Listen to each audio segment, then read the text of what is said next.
Hello everyone, আজ বানালাম লাউ পাতায় মাছের ডিমের পাতুরি। প্রথমে মাছের ডিমগুলো ভালো করে ধুয়ে নিয়েছি, তারপরে নিয়েছি পেঁয়াজ কুচি, আদা কুচি, টমেটো কুচি, সরিষা পোস্ত বাটা, সরিষার তেল, লবণ দিয়ে ভালো করে মেখে দিয়েছি।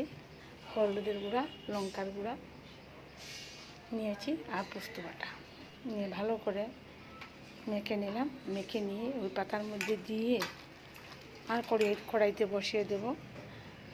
যেখানে আমার পাতা বেশি নাই, টাউন বাড়িতে পাতা মিলানো সম্ভব না, তাই আমি একটাই করে নিয়েছি। পিস পিস করে সবাই ভাগ করে নিয়ে নেব। তার জন্য বানিয়ে রেখে এইভাবে পাতুরি বানালে অনেক ভালো লাগে।